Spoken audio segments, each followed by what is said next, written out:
வணக்கம் my dear மாணவ செல்வங்களா. இன்னைக்கு ஃபைஃபர் சேலஞ்சில் நம்ம பார்க்க போகிற chapter principles of inheritance and variation. And இந்த chapter NEET examination point of வியூலேருந்து ரொம்ப இம்பார்ட்டண்ட்டான சாப்டர். காரணம் என்னென்னா, நம்ம ப்ரீவியஸ் இயர் கொஷின்ஸ்லாம் அனலைஸ் பண்ணும்பொழுது என்டிஏ பயோடெக்னாலஜிலையும் ஜெனட்டிக்ஸ்லையும் அதிக கொஷின்ஸ் கேட்குறாங்க. அண்ட் இந்த சாப்டர்லேருந்து நம்ம எக்ஸ்பெக்ட் பண்ணக்கூடிய கொஷின்ஸ்னு பார்த்தீங்கன்னா குறைஞ்சது 3லேருந்து 6 கொஷின்ஸ் வரைக்குமே நம்ம எக்ஸ்பெக்ட் பண்ண முடியும். அண்ட் வாங்க இப்போது நம்ம ஃபஸ்ட்டு கொஷினுக்கு போயிடுவோம்.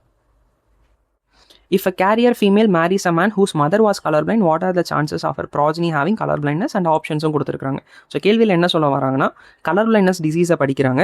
அண்ட் கேரியர் ஃபீமேல், ஸோ ஒரு ஃபீமேல் இருக்காங்க, அவங்களுக்கு டிசீஸ் இல்லை, ஆனால் அவங்க கேரியர். அவங்க யாரை மேரேஜ் பண்ணுறாங்கன்னா ஒரு மேலே, அந்த மேலோடைய அம்மா கலர் பிளைண்ட்னஸ் இருக்குது. ஸோ இதுக்கான ஜீனோடைப்ஸ் எப்படி இருக்கும் அப்படின்றத நான் மார்க் பண்ணிடுறேன். அதுக்கப்புறமா நம்ம சால்வ் பண்ணுவோம். ஸோ ஜீனோடைப்ஸை வச்சு அப்படியே நம்ம கொஷின் சால்வ் பண்ண வேண்டியதான். இங்கே ஃபஸ்ட்டு என்ன சொல்கிறாங்கன்னா, இப்போ கேரியர் ஃபீமேல்னு சொல்கிறாங்க. கேரியர் ஃபீமேல் என்ன ஜீனோடைப்? XC, X நான் இங்கே மார்க் பண்ணியிருக்கேன். ஓகேவா, அதை அப்படியே எழுதிட்டேன். அடுத்து she marries a man whose mother was colour blind. Colour பிளைண்ட்னஸ்ன்னு சொல்லப்படுற இந்த டிசீஸ் பார்த்தீங்கன்னா ஒரு எக்ஸ் லிங்க்டு ரெசசிவ் டிசார்டர். இது கிறிஸ்கிராஸ் இன்ஹெரிட்டன்ஸாக ஃபாலோ பண்ணும். ஒரு அம்மா கிட்டேருந்து பையனுக்கு போகும், பையன்கிட்டேருந்து டாட்டருக்கு போகும். இந்த மாதிரி வரதான் கிறிஸ்கிராஸ் இன்ஹெரிட்டன்ஸ் அப்படின்னு சொல்கிறோம். இப்போது மதர் கலர் பிளைண்ட், மதருடைய டிசீஸ் யாருக்கு போகும்? அவருடைய சன்னுக்கு போகும். ஸோ சன்னுக்கு போகும்பொழுது இந்த மேல் பார்த்தீங்கன்னா அஃபெக்டடாக இருப்பார். ஸோ மதருடைய டிசீஸ் சன்னுக்கு போனதுனால அவர் அஃபெக்டட். அவருடைய ஜீனோடைப் இங்கே இருக்குது, அதை நான் அப்படியே இங்கே எழுதிடுறேன். XCY. ஓகேவா, இது நத்திங் பட் அந்த பண்ணட் ஸ்கொயர் தான் நான் கன்ஸ்ட்ரக்ட் பண்ண ட்ரை பண்ணுறேன். பண்ணட் ஸ்கொயர் போட்டோம் அப்படின்னா ஓகேவா. ஸோ இங்கே ஃபஸ்ட்டு ஒன் XC, இங்கே XCX, இங்கே XCY, இங்கே XY. இப்போ கேள்வியில் என்ன கேட்குறாங்க? What are the chances of our progeny having colour blindness? இவங்க 4 பேரில் யார் கலர் பிளைண்ட்னஸ்? அதே அந்த நோட்டேஷன்ஸை பார்த்து சொல்லுங்கள். ஜீனோடைப்ஸ் நான் கொடுத்துருக்கேன் இல்லையா?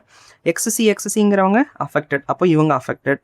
XCXன்றவங்க கேரியர் எப்போவுமே அஃபெக்டாக இருக்க மாட்டாங்க. அவங்களுக்கு அந்த டிசீஸ்க்கான அலீல் இருக்குமே தவிர அவங்களுக்கு அந்த கேரக்டர் எக்ஸ்பிரஸ் ஆகாது, டிசீஸ் எக்ஸ்பிரஸ் ஆகாது. ஸோ இவங்க அன்அஃபெக்டட்.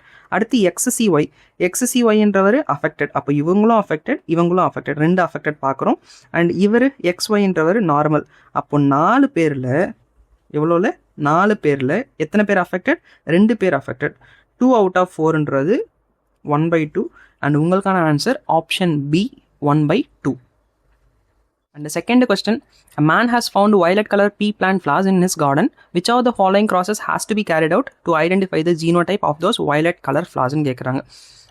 அண்ட் உங்கள் ஆன்சரை ரெடி பண்ணி வச்சுக்கோங்க, நான் எக்ஸ்ப்ளனேஷன் கொடுக்குறேன். இப்போது violet color flowers அப்படின்னு பார்க்கும்பொழுது அது ஒரு டாமினண்ட்டான ட்ரைட். டாமினண்ட். இப்போ இந்த டாமினன்ட் ட்ரைட் ஹோமோசைகஸ் டாமினண்ட்டாக இருக்கலாம், இல்லை ஹெட்டிரோசைகஸ் டாமினண்ட்டாக இருக்கலாம் இல்லையா? 2 விதமான டாமினன்ட் பார்க்க முடியும். ரெசசிவாக இருந்தால் எப்போவுமே ஹோமோசைகஸாக தான் இருக்கும். இது ஹோமோசைகஸ் டாமினண்ட்டாக இருந்ததுன்னா கேபிட்டல் வின்னு சொல்கிறோம், இல்லை ஹெட்டிரோசைகஸ்னால் V ஸ்மால் வின்னு நம்ம கன்சிடர் பண்ணுறோம். இது 2த்தில் என்னவா இருக்க முடியும் அப்படின்னு நீங்கள் கண்டுபிடிக்கணும். அப்படின்னா இதை நம்ம டெஸ்ட் கிராஸ்க்கு சப்ஜெக்ட் பண்ணுறோம். டெஸ்ட் கிராஸ்னால் அவர் வயலட் கலர் ஃப்ளவர் ஒன்று பார்த்தார் இல்லையா? அதை நான் கொஸ்டின் மார்க்னு வச்சுக்கிறேன். ஓகேவா, இது 2த்தில் எதாக வேணாலும் இருக்கலாம், அதான் அந்த கொஸ்டின் மார்க்கு. இதை நீங்கள் யார் கூட கிராஸ் பண்ணுறீங்கன்னா ரிசசிவ் பேரண்ட்டோட கிராஸ் பண்ணும். இந்த பேரண்ட்டோட கிராஸ் பண்ணி உங்களுக்கு ஒரு ப்ராஜனி வரும், ஒரு ரேஷியோ வரும். அந்த ரேஷியோ வச்சு தான் இது டாமினன்ட் கேபிட்டல் வியா இல்லை ஹெட்ரோசைகஸ் V ஸ்மால் வியான்னு சொல்ல முடியும். ஸோ இந்த கிராஸை தான் நம்ம டெஸ்ட் கிராஸ்ன்னு சொல்கிறோம். ஓகேவா, நமக்கான 3rd கொஸ்டின். வீடியோ பாஸ் பண்ணிக்கோங்க, உங்களுடைய ஆன்சர் ரெடி பண்ணிக்கோங்க. அண்ட் இப்போ என்னுடைய எக்ஸ்ப்ளனேஷன் பார்ட். பிளியோட்ராஃபி அப்படின்னு சொல்லப்படுறது பி சீட்ஸோட மேட்ச் ஆகும். காரணம் என்னென்னா, பிளியோட்ராஃபின்ற கேஸ் ஒரு ஜீன் நிறைய கேரக்டர்ஸை கண்ட்ரோல் பண்ணும். பி சீட்ஸில் ஸ்டார்ச் சிந்தசிஸும் சரி, சீடு ஷேப்பும் சரி, 2த்தையுமே ஒரு ஜீன் தான் கண்ட்ரோல் பண்ணும். ஸோ அதனால தான் பிளியோட்ராஃபி பி சீட்ஸ்ன்னு மார்க் பண்ணுறோம். அண்ட் பி இன்கம்ப்ளீட் டாமினன்ஸ் இந்த சைடில் யாரோட மேட்ச் ஆகுதுன்னு பார்த்தீங்கன்னா flower colour of snapdragon plant அப்படின்னு சொல்லப்படுற இந்த பிளான்ட்டில் பார்த்தீங்கன்னா ஃப்ளவர் கலர் ரெட் கலரில் இருக்குது, டாமினண்ட்டாக இருக்கும். ஒயிட் கலரில் இருக்கிறது ரெசசிவாக இருக்கும். பட் 2மே இல்லாமல் நடுவில் பிங்க் கலர்னு ஒரு கலர் வருது, அதுதான் இன்கம்ப்ளீட் டாமினன்ஸ்னு சொல்கிறோம். லா ஆஃப் டாமினன்ஸோடைய ஒரு எக்ஸப்ஷன். அண்ட் அதுக்கான எக்ஸாம்பிள் தான் இந்த flower colour of snapdragon. And 3வது லிங்கேஜ்னு சொல்லும்போது நம்ம மைண்டுக்கு வரக்கூடிய சயின்டிஸ்ட் TH மோர்கன். ஏன்னா ட்ராசோஃபிலா க்ராசஸ் பண்ணியிருப்பார். லிங்கேஜுக்கும் மார்கனுக்கும் என்ன லிங்க்னு பார்த்தீங்கன்னா, ஆக்சுவலாக மெண்டல் வந்து டைஹைப்ரிட் க்ராசஸ் கண்டக்ட் பண்ணி 9:3:3:1 ஒரு ரேஷியோ கொடுத்துருப்பாரு. இதை அப்படியே டிட்டோவாக நான் ட்ராசோஃபிலாவில் பண்ண போகிறேன் அப்படின்னு தாமஸ் ஹண்ட் மோர்கன் கண்டக்ட் பண்ணியிருப்பாரு. ஆனால் அவருக்கு அந்த ரேஷியோ வராது, 9:3:3:1 வராது, சிக்னிஃபிகண்ட்டாக டீவியேட் ஆகும். என்னடா இது, ஏன்டா டீவியேட் ஆகுது அப்படின்னு பார்க்கும்பொழுது law of independent assortment work ஆகலை. Law of independent assortment work ஆகாததுனால லிங்கேஜ் அப்சர்வ் பண்ணுறாங்க. ஸோ லிங்கேஜ் பார்க்க முடியுது. லா ஆஃப் இண்டிபெண்டன்ட் அசார்ட்மெண்ட்டோட எக்ஸப்ஷனாக நம்ம கன்சிடர் பண்ணுறோம். ஸோ ஆப்ஷன் சி சீனு கொடுத்துருக்கக்கூடிய காலம் பார்த்தீங்கன்னா it matches with exception to law of independent assortment. And last one law of segregation. Law of segregation Mendel propose பண்ண 3 லாவில் இந்த ஒரு லா யூனிவர்சலி அப்ளிகபிள். இதுக்கு எக்ஸப்ஷனே கிடையாது. ஸோ இதெல்லாம் தான் கரெக்ட் மேட்சஸ். அண்ட் இதுக்கான சரியான ஆன்சர் ஆப்ஷன் சி. நமக்கான 4th question find the incorrect one. And உங்கள் ஆன்சர்ஸை ரெடி பண்ணி வச்சுக்கோங்க. என்னோட எக்ஸ்ப்ளனேஷன் ஸ்டேட்மெண்ட் ஏ என்ன சொல்ல வராங்கன்னா Down syndrome trisomy of 21st chromosome. And இது ஒரு சரியான மேட்ச். ஏன்னா 21st குரோமோசோம் நார்மல் இண்டிவிஜுவல் எல்லாருக்குமே பார்த்தீங்கன்னா 2 ப்ரெசென்ட்டாக இருக்கும். மெட்டர்னல் குரோமோசோம் 1, பேட்டர்னல் குரோமோசோம் 1ன்னு 2 குரோமோசோம் இருக்கும். ஆனால் இந்த டவுன் சிண்ட்ரோம் வந்த இண்டிவிஜுவலுக்கு 21st குரோமோசோம் 3 எக்ஸிஸ்ட் ஆகும். அண்ட் இது வந்து கரெக்டாக தான் கொடுத்துருக்குறாங்க. And second option Turner syndrome 44 + X1 கொடுத்துருக்காங்க. டர்னர் சிண்ட்ரோம் ஃபீமேல் அஃபெக்ட் பண்ணக்கூடிய ஒரு சிண்ட்ரோம். 44 குரோமோசோம்ஸ் ஆட்டோசோம்ஸ் இருக்கும் ப்ளஸ் XO, அதுவும் கரெக்டு. காரணம் என்னென்னா நார்மலாக ஒரு ஃபீமேலில் 44 + XX இருக்கணும். ஆனால் இவங்களுக்கு ஒரு X குரோமோசோம் குறைவாக இருக்கும். அண்ட் இந்த ஒரு காரணத்தினாலே அவங்களுக்கு secondary sexual characters of female இருக்காது. இது ஆப்ஷன் பியும் ரைட்டாக தான் கொடுத்துருக்குறாங்க. And C Klinefelter syndrome 44 + XYY, இதுதான் இன்கரெக்ட் ஒன். எப்படி நம்ம இதை இன்கரெக்ட்னு சொல்கிறோன்னா இவங்ககிட்ட 44 குரோமோசோம் இருக்கும். ஆனால் இது கூடவே XYY கிடையாது. அவங்கக்கிட்ட அடிஷ்னலாக ஒரு X குரோமோசோம் இருக்கும். ஸோ XXYன்னு இருக்கணும், XYY கிடையாது. ஸோ லைன்ஃபெல்டர் சிண்ட்ரோம் அஃபெக்ட் ஆன இண்டிவிஜுவலில் 44 ஆட்டோசோம்ஸ் ப்ளஸ் XXYன்னு இருக்கணும், XYYன்னு வரக்கூடாது. ஸோ அதுதான் இன்கரெக்ட் ஒன். ஆப்ஷன் சி தான் இதுக்கான answer. And option D AB blood group codominance, இது ரைட்டான ஒன் தான். And answer is option C. இப்போது நமக்கான லாஸ்ட் கொஸ்டின். நமக்கு understanding the inheritance of flower colour in snapdragon flower a cross between true breeding red flower and true breeding white flower plants was done and F1 generation was obtained and the F1 generation is cell what will be the phenotypic ratio of F2 generation. So snapdragon ஃப்ளவர்னு சொல்லிட்டாங்க. And உங்கள் ஆன்சரையும் prepare பண்ணி வச்சுக்கோங்க. Snapdragon ஃப்ளவர்னு சொல்லிட்டாங்க. So இது வந்து incomplete dominance case. அதாவது ரெட் கலரில் ஒரு ஸ்னாப்டிராகன் ஃப்ளவர் இருக்கான், ஒயிட் கலரில் இருக்கான், ரெண்டுத்தையும் கிராஸ் பண்ணி பிங்க் கலரை கொண்டு வந்துட்டாங்க. F1 ஜென்ரேஷன் எடுத்துகிட்டு வந்துட்டாங்க. இதை செல்ஃபிங் பண்ணால் என்ன ஃபீனோடைபிக் ரேஷியோன்னு கேட்குறாங்க. அண்ட் இது டேரெக்டாகவே ஆன்சர் உங்கள் புக்ஸ்லேயும் இருக்கும். அது சால்வ் பண்ணணும் அப்படின்னு போனோன்னா இப்போது கேபிட்டல் ஆர் இருக்குது, ஸ்மால் ஆர் இருக்குது. இதுதான் F1 ஜென்ரேஷன்.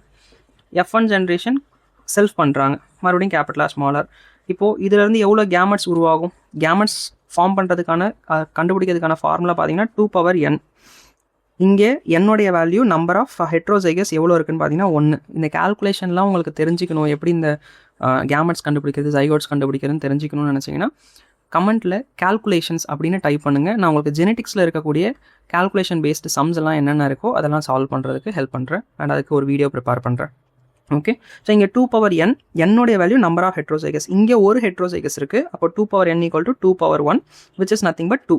அப்போது இதிலிருந்து 2 கேமெட்ஸ் உருவாகும். என்னென்ன 2 கேமெட்ஸ்னால் கேபிட்டல் ஆர்னு ஒன்று, ஸ்மால் ஆர்னு ஒன்று. அதே மாதிரி இதுவும் அதே தானே, கேபிட்டல் ஆர்னு ஒன்று, ஸ்மால் ஆர்னு ஒன்று. ஸோ இதுக்கு நீங்கள் பண்ணட் ஸ்கொயர் கன்ஸ்ட்ரக்ட் பண்ணிட்டீங்கன்னா F2 ஜென்ரேஷனை கொண்டு வந்துட முடியும். ஸோ F2 ஜென்ரேஷன், ஸோ இதான் F2 ஜென்ரேஷன். F2 ஜென்ரேஷனில் பார்த்தீங்கன்னா ஒரு ரெட் கலர் ஃப்ளார் இருக்குது. ஸோ ரெட் கலர் ஃப்ளார் 1, இது ரெண்டும் பார்த்தீங்கன்னா பிங்க் கலர் ஃப்ளார், இதுவும். So pink colour flower 2 and lastly white colour ஃப்ளார்னு பார்க்கும்பொழுது கடைசியாக 1 ப்ரெசென்ட்டாக இருக்குது. ஸோ 1:2:1 தான் இதுக்கான ஃபீனோடைபிக் ரேஷியோ. அண்ட் ஆன்சரும் ஆப்ஷன் பி. ஓகேவா? அண்ட் நமக்கான 5 கொஷனை முடிச்சாச்சு. இப்போது உங்களுக்கான 5 சேலஞ்ச், உங்களுக்கான 5 கொஷின்ஸ் நான் டிஸ்பிளே பண்ணுறேன், பாருங்கள்.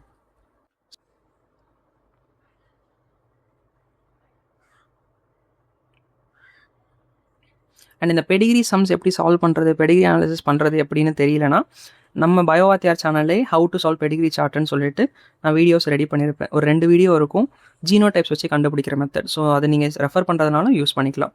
அண்ட் வீடியோட எண்டுக்கு வந்தாச்சு. உங்களுடைய ஆன்சர்ஸை கமெண்ட் பண்ணிவிடுங்க. அண்ட் இந்த வீடியோ உங்களுக்கு பிடிச்சிருக்குன்னு நம்புகிறேன். பிடிச்சிருக்குன்றதை தாண்டி புரிஞ்சிருக்கும்னு நம்புகிறேன். அண்ட் வீடியோ புரிஞ்சிருந்ததுன்னா லைக் பண்ணுங்கள். அண்ட் இந்த வீடியோ உங்கள் ஃப்ரெண்ட்ஸ் யாருக்காவது யூஸ்ஃபுல்லாக இருக்கும்னு நம்பினீங்கன்னா அவங்களுக்கும் வீடியோவை ஷேர் பண்ணிவிடுங்க. அண்ட் மறக்காமல் சேனலை சப்ஸ்கிரைப் பண்ணிக்கோங்க. இன்னொரு வீடியோவில் இன்னொரு கான்செப்ட் அண்ட் இன்னொரு சேலஞ்சோட சந்திப்போம். Until then, take a very good care of yourself. And this is me, Biovathya, saying Tata, bye-bye.